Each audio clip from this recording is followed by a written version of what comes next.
This is a Wild Games Production podcast.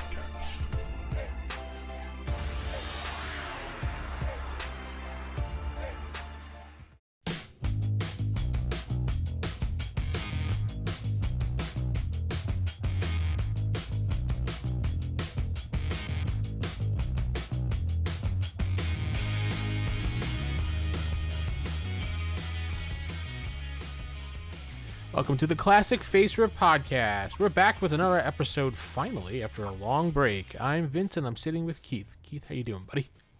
I am doing well, Vincent. Thank you for asking. Awesome.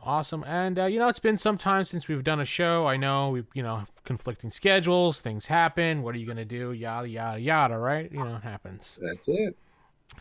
Anyway, so things have happened. Apparently, during the time frame, not apparently, it did happen. Stan Lee did pass away.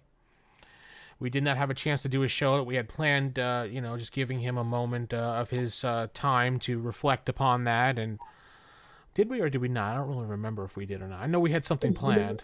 We talked about his passing before it happened, and then it happened, and I don't think we were able to get back to it and talk about it in any great detail. And it's sad. I think we talked about it a little bit afterwards, but I mean, yeah, we talked about it. I think we did. Okay. Well, yeah, it's been so long. I thought I had something written in our notes that said, talk a little bit more about Stan Lee passing, but I wasn't sure if we included that on the last show because it got moved to this show on my note section. So I forgot to cross it back out when we covered it. So I do apologize if we did it on the last show, but it's Stan Lee, so he gets all the credit because, without him, we wouldn't have these wonderful comics that we love and read and these, RPGs that we love and play. So thank you, Stan Lee. Thank you. Also, during that time frame, we've had a couple things happen movies-wise, but, we'll get up to the point here because, it's been some time. Captain Marvel's out. Yay. This is the link to Endgame. So before we get into the review, Keith, you did see it. You'll give us a little bit of a heads up on what you think about it. And we'll give you people out there will give you a 3-second chance to just pause or go forward because there'll be some spoilers in here. And I think, if you don't want to hear it, you can just jump ahead. I'll try to put like a time code in here or something for you all to jump ahead or not. But the directors have said of this movie that if you don't want to see this movie, you could read spoilers on the internet and then watch the little end frame things of, on YouTube or something because they know it's going to leak. And you can pass this movie up and still see Endgame and not have a disappointing time and be confused. Without going into the movie itself, Keith, does that stand true? Yes. Great. So for those out there that don't wish to see Captain Marvel for whatever reason, or don't have a chance to go see it, or want to wait till it comes out on DVD, you can do that. Or see the spoilers and just go see Endgame. But let's get on to what people care about, and that's how the movie was. But if you don't want to know because you haven't seen it and you're going to go see it, hit pause now or maybe fast forward a little. Check the time codes out in the YouTube video because, yes, we are on YouTube, and we're recording audio right now. And we'll put that also in there so you could just skip ahead for a couple minutes, probably be about 10 minutes or so, but I'll try to put a time code in the audio as well. So now that we're done with that, 3, 2... Keith, tell us about Captain Marvel. If you are familiar with the Carol Danvers character, the origin as it is presented in the movie hews pretty close to the comic books. And I hate this, and we were talking about this before, I hate that this has been spoiled on the internet, but Marvel is in the movie, represented by rather unorthodox choice. But it plays out pretty well and works well enough within the contents of the movie.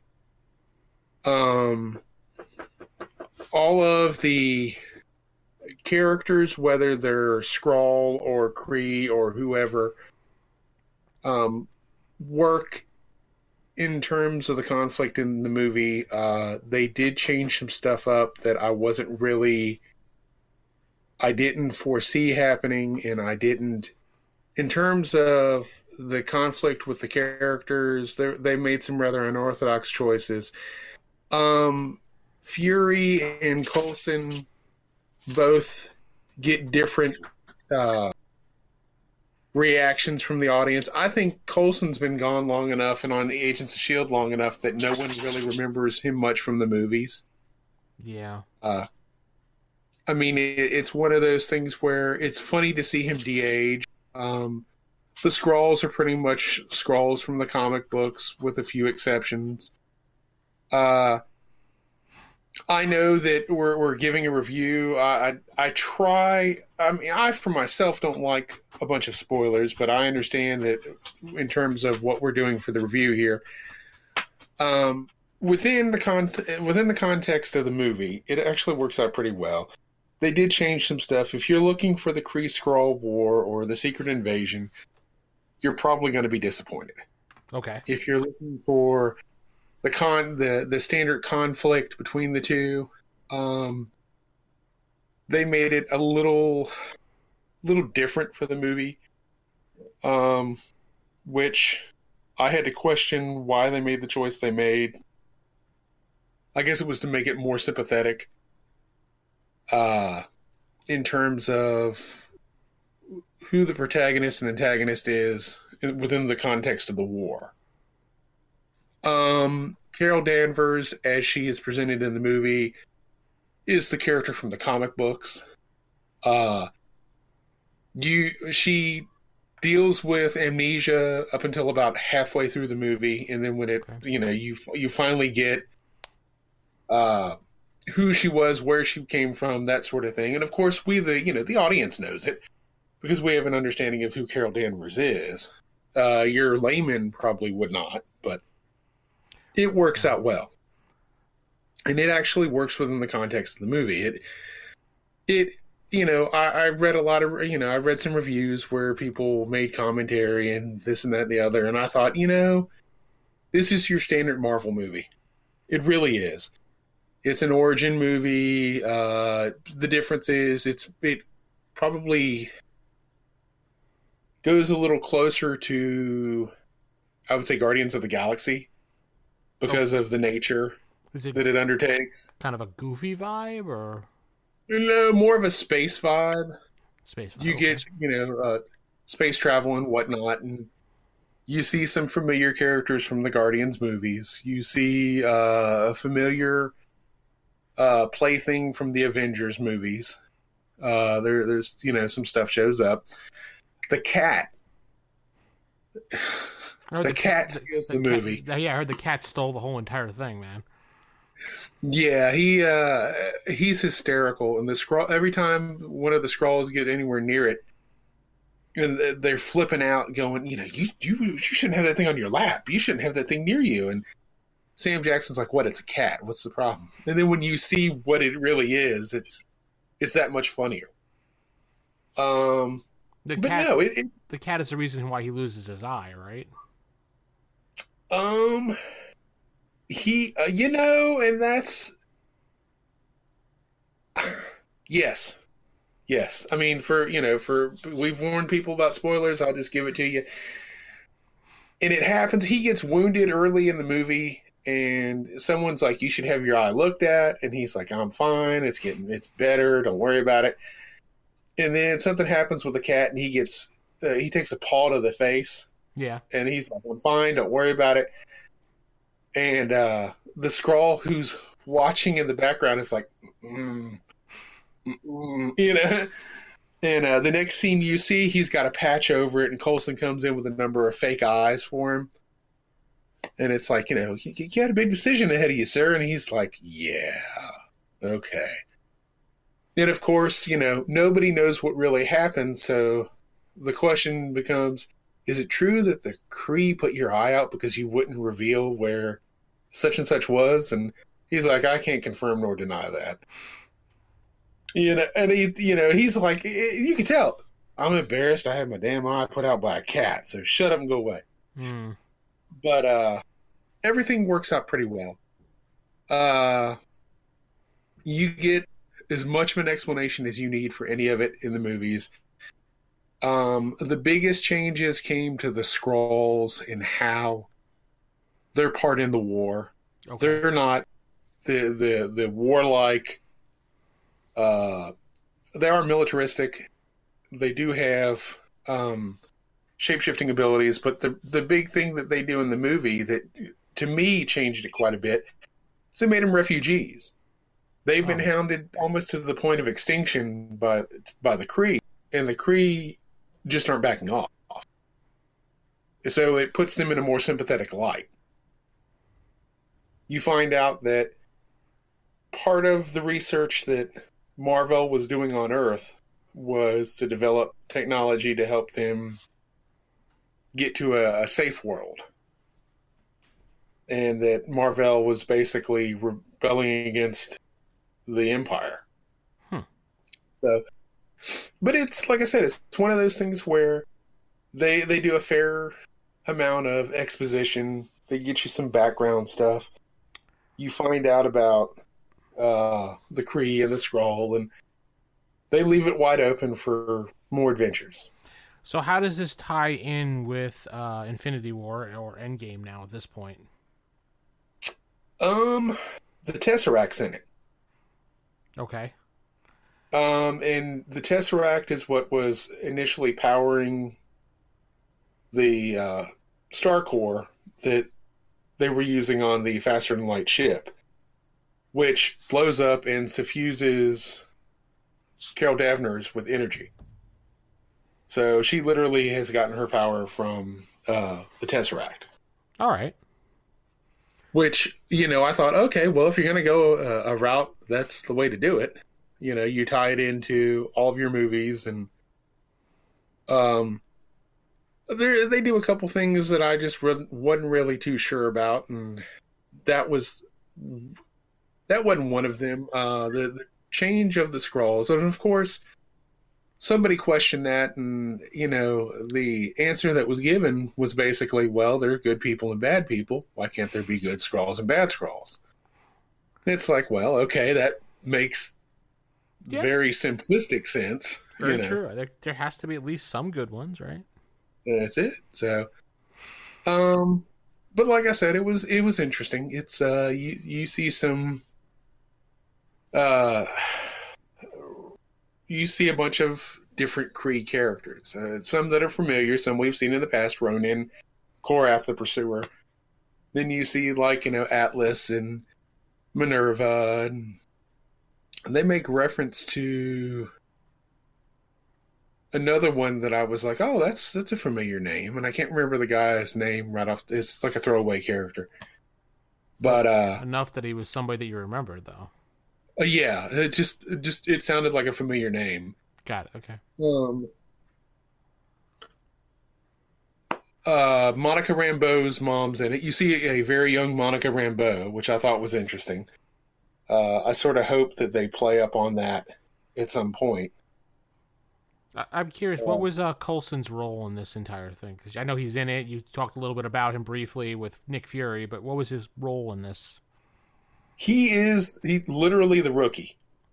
It's they don't say it's his first day on the job, but my guess would be it's his first day on the job, and he's out there with Nick Fury, who has never encountered anything strange before. Shield is essentially, is put in a sort of FBI, national security, NSA sort of role in the movie. And he comes in and is, they get called to a strange situation. They show up and somebody is, well, if you've seen the preview, you see she crashes to a Blockbuster Video. Oh, and there's a security guard outside the video store, and she blows through the window and comes walking out. And she's like, I need communications devices. Where can I get that? And he points over to a Radio Shack. And she's like, oh, okay, and wanders off. And, of course, he calls it in, and the people who show up is LAPD or whatever and Nick Fury. And it goes from there. So, I mean, Stan Lee has got a great cameo in it. Oh, Uh, see, nice CGI cameo. no. From my understanding, this was one of the things that they filmed, and they changed it a little bit to add in something for Brie Larson. Evidently, there was a scene where she comes up, she's on a train, and it's just before she punches out the grandma Okay. on the train. And she's looking for the scroll and happens to look over, and there's a guy, and all you see is the cover of the Mallrats script. And he, you hear him going, face front, true believer, face front. And she sort of pulls the script down, and he looks up at her and just grins. And she shoots him a grin back and then keeps on going. And I thought, how cool is it that they stuck Kevin Smith in the Marvel Universe? So, after he's, Lord only knows he's only talked about him in every movie he ever made. So, yeah, he's been all over the place, DC, Marvel, everywhere. So, oh yeah. So it was, like I said, it was good. It was one of those things where, if and here's the thing. I think this movie is really more for your wife and your daughter and your granddaughter, or your niece, nephews, your niece, your sister, your mom, your whoever, that important woman in your life, because it's about strong women. It really is. I mean, they, as much as you see Carol running around in the movie, there are moments of levity. There are moments of humor. She does actually smile in the movie. You just don't see it in the previews because she's doing she's a soldier in a soldier situation in a strange environment, hunting down enemy combatants. They're not going to be walking around like, hey, yeah, this is so cool, So the idea that, she doesn't walk around grinning really didn't surprise me. And when it did happen, it was like, oh, it's a good little pace. You got to a situation where it felt organic. And when you got that from her.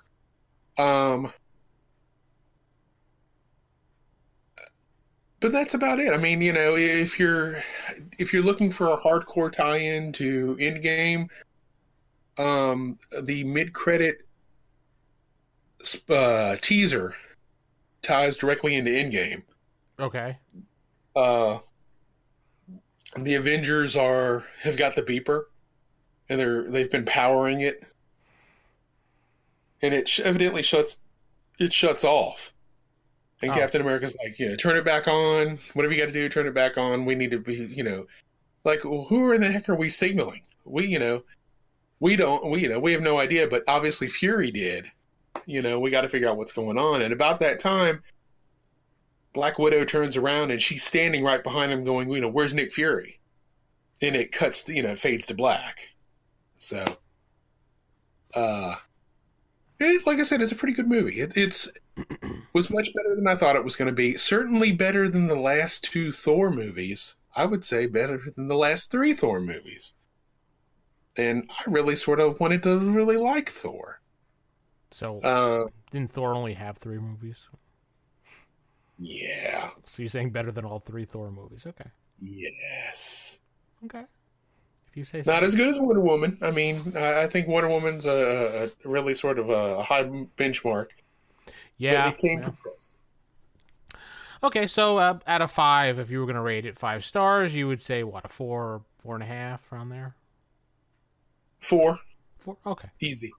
Like I said, I like my Skrulls a little more villainous, but I understand why they did what they did.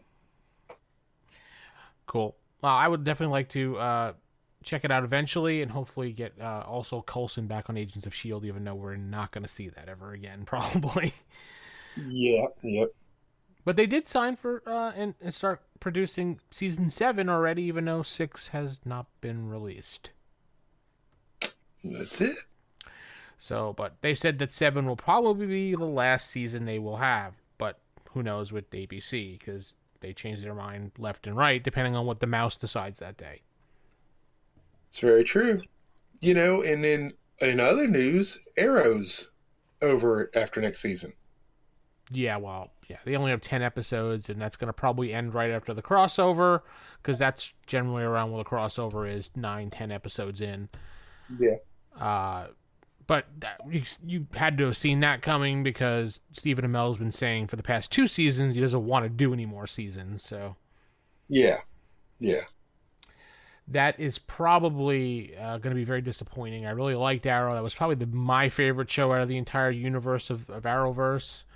I liked The Flash also, and then probably Legends right there as well. I would like to see it replaced with something like a Constantine show because I really love Matt Ryan and that character when it was on NBC, and then they brought him over for the crossovers and everything, and I thought it was pretty good.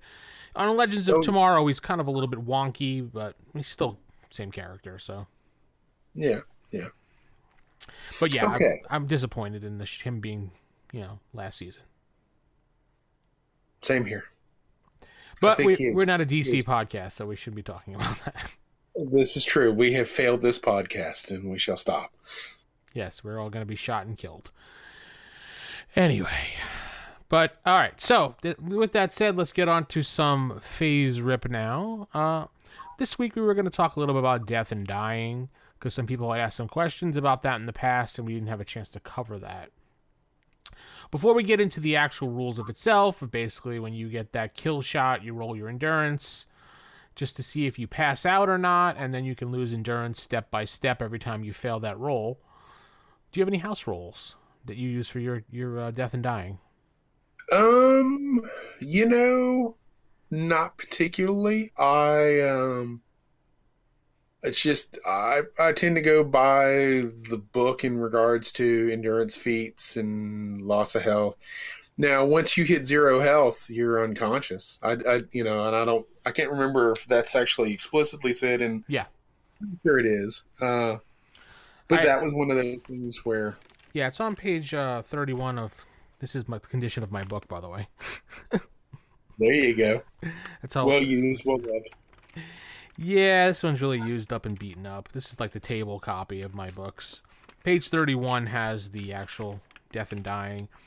What happens when you reach 0? The character becomes unconscious and stays that way for 1d10 rounds. The player then rolls endurance feat for the character and consults the kill column effects table. If the result is no effect, the character is just stunned for 1d10 rounds and may regain consciousness again afterwards. If the result is endurance loss, the character begins to lose endurance ranks. And then we go from there. They're losing endurance ranks, and it goes down the little chart until it gets down, down, down, until you basically die. Yeah. When you get down so low. But I don't think I've ever had anybody go that far as dying like that. Usually I'll just have them go unconscious, roll a couple endurance rolls, and then they'll pretty much just be hospitalized and come back. Even in the actual play that I was doing, no one had... one person got to the point towards the end, because we just put the campaign on a little bit of a hiatus for now, because we wanted to take a break after about a 2-year campaign almost, so... Yeah.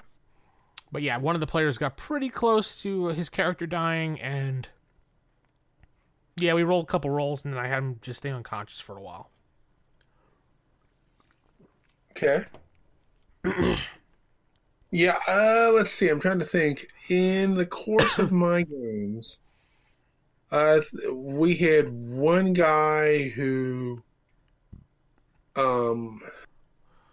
there's a lot of drama offline with this guy. I won't get into any of that, but he decided that he would start a file on all the different superhero groups he had interacted with, collecting their identities and so on and so forth.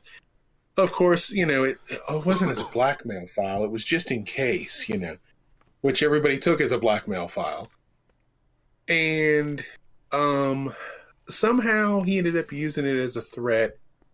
And the long and short of it was that one of the guys who was playing in the game was playing a sort of a send-up of Remo Williams. Okay. And if you're familiar with the character, or if you're not, Remo Williams being from the Destroyer novels and the movie Remo Williams, The Adventure Begins. And the character in the novels is much more lethal than the character in the movie was. Okay. Obviously, And this is a character who this guy had played through a couple different games, and he got close enough it came down to initiative. The super speedster lost initiative, and promptly, I said, "What are you going to do?" And the guy playing the Remo Williams spinoff or knockoff or whatever you want to call it, said, "I'm going to punch my hand through his chest and pull his heart out." And I said, "Oh, okay, well, and he could do edge damage." And I said, "All right, well, yeah, make an attack roll." And guy failed the dodge, failed the evade, and subsequently had his, heart ripped out, and did enough damage that he killed him, or at least would have killed him in one shot. And rather than kill the guy off, I had him. He sped up, trying to vibrate his molecules to get away, and seemingly vanished. And it was my way of being able to. He would intermittently show back up, sort of like in really weird places. Like sort the of Flash doing it, like in yeah, it was like doing it was my version of the Crisis Flash thing, where he would show up and he'd be like, his chest would be wide open, he'd and disappear, and people would be like, "What the hell was that?" So, that was one. The only other time I ever had somebody get killed in a game, and this was, we're going back probably 20 years for this one. There was I'd done a game that was set in Boston. Young superheroes gain their powers. One of them had Superman-like powers, had been picked on most of his life. Another one had mental powers, and the guy playing the character with the mental powers didn't like his character. Okay. And rather than come and say something to me, he and the Superman character decided to throw me a twist, and the Superman type character goes evil, snaps this guy's neck, and subsequently is like, "Well, what do you think?" And I'm like, "I think you should have talked to me before you did this." And ended up the Superman knockoff ended up trapped in the Dark Force dimension. Not Playas, but the actual Dark Force generation dimension. And that became a whole thing that went on. It went away. The game went away. About 7 or 8 years later, I picked it back up using one of the characters, and the last thing that the only surviving player comes into the game, and he starts developing powers sort of like this other character, and he's like, "Yeah, I can generate Dark Force and this and that and the other." And what ends up happening is and I'm trying to think of a way to remember how this went exactly. He went to teleport one time, and while he was in the Dark Force dimension, passing through it, he heard somebody speak. And it flipped him out. He was like, "I don't understand how this could happen." And what ended up happening is it came out that he was his character from the previous Boston game. And he's like, "Well, how come I don't have any memories of that?" And I said, "Do you remember the very last thing you said when S.H.I.E.L.D. came in to clean the whole situation up?" And he said, "That I'd like to forget the whole day ever happened." And I said, "Exactly." And he's like, "Oh my God, I've been mind wiped." And that's how that game unfolded across the country somewhere else. And the villain got loose, and they had to, take him down. So it was a cool game. Yeah, sounds like it. One of those things where that's really the only couple times that people have ever died that I made a point of, like, now, could somebody die from just stupidity? Sure, it happens. Any game. I mean, how many AD&D games have you failed saving throws? And it's like, you spent 2.5 hours generating Lothar the Barbarian, and suddenly he died from poison from the scorpion, the tree scorpion that you stuck your hand into. So it happens. I don't think I've ever spent that long on a character, but that's kind of that's extreme. 2 hours, like. Yeah. Well, and I'm just throwing out examples. 5e maybe. I mean, Marvel characters maybe half an hour. I mean, that really depends on what you're doing and how you're doing it. I think when we did our characters in our game here, most of the players were kind of familiar with it, but I had narrowed it down to a system that took us about 15, 20 minutes to make the character. We did the rolls, and then they wrote everything down, did all the powers, did all that stuff, and then while that player was working on the character and setting everything up, I said, figure out your background name and everything. Boom, went to the next player, next, and then we came back to the first player. This is who I am. This is my background. This is how the powers relate to each other. That's how I did it on the table. So basically, the whole process took like maybe an hour or so for everybody included in that whole thing. There you go. So it was fun. Oh yeah. But And I mean, you know, it's like a death, comic book. death and resurrection in the game can be very strange. It depends on how you do it. I mean, obviously, regeneration plays a factor into it. And I always thought the best depiction of regeneration, at least outside of the game, if you ever read the Wild Cards series by George Martin, No, I have not. if you can track them down, there's probably 24 books in the series now, but the first 12 are by far the best of the bunch. And there's a character named Billy Ray who's with the Secret Service who basically, if you paired away all of Wolverine's powers except for his ability to fight and regeneration, this would be Billy Ray. And at one point, he gets gutted in the series. And I mean, cut up real bad. This guy just, cuts him up. And you think the character's dead, and he shows up much later. And they describe him as his regeneration works even like to the point of him being almost completely gone.